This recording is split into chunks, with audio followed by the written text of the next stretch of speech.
Hello everyone! Ayan, mangunguha ako ngayon ng patola dahil namumunga na siya. Ayan, first bunga niya. Ayan, sa taas. Nasa taas ng punong bayabas yung bunga ng patola. Ayan. Baka magtaka kayo, sabihin nyo, bakit yung bunga ng bayabas ay patola? Bakit hindi bayabas? Bakit patola? Ayan. Dahil hindi ako gumawa ng katayan ng patola. So, dyan na sa punong bayabas siya gumapang yung puno ng patola.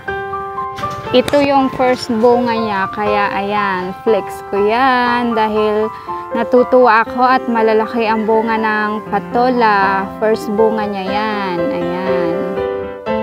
Mabilis lang din pala mamunga yung patola. After 1 month lang nung tinanim ko, namunga na siya. Kaya yan, nag-i-enjoy naman ako kunin yung bunga niya. Nasa tabi lang ng kalsada din dahil yung puno ng bayabas nasa tabi ng kalsada namin, sa tabi din ng bahay namin. At dyan siya gumapang, yung mga puno, yung sanga at mga dahon ng patola gumapang sa puno ng bayabas. Umakyat pa yung lola nyo dyan, mga guys. Inakyat pa yung puno ng bayabas para lang maabot ang patola dahil sobrang taas.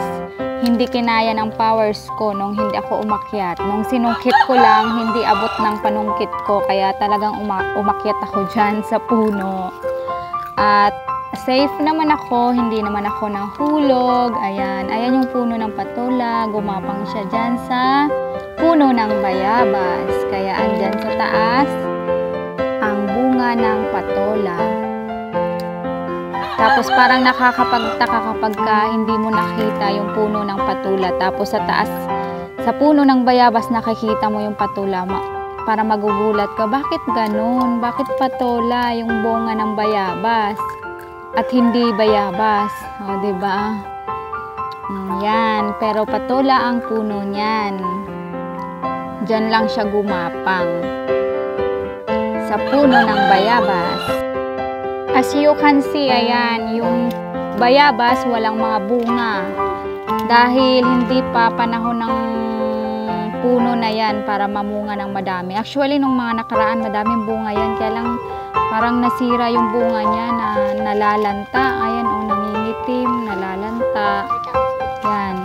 Pero yung ibang puno ng bayabas dito sa amin, sa tabi lang, ang daming bunga. Kaya palagi akong nag-i-enjoy para kunin yung mga bunga.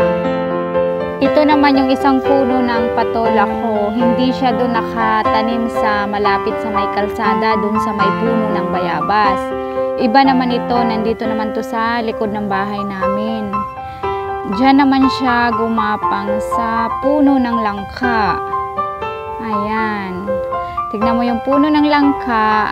Ayun, nasa taas yung mga sanga, mga dahon ng patola. Diyan sila gumapang sa puno ng langka. Kaya pag namunga yan, ayan, baka sabihin na naman, bakit yung bunga ng langka ay patola?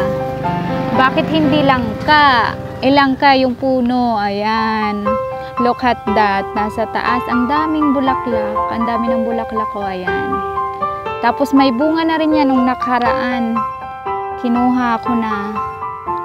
Nilagyan ko na ng manok. Sinabaw na namin. Ayan. Tapos ito, ano to, sigarilyas. Sigarilyas at ayan. Sigarilyas yung puno na yan. Madami na rin akong nagulay niya ng mga nakaraan. Sigarilyas na gulay.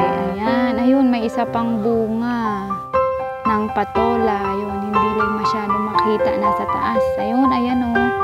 Parang letrang C. Ayan, yan yung bunga niya. Nasa puno ng langka. Nasa likod ng bahay namin yan. Yung kanina na nasa puno ng bayabas, yun naman yung nasa tabing kalsada sa harapan ng bahay namin. Yun. So yan, ang daming punong kahoy dito sa amin banda, kaya sariwa ang hangin.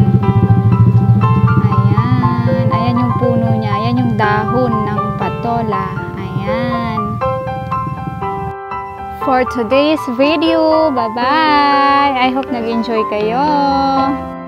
Have a nice day, everyone! Thank you for watching!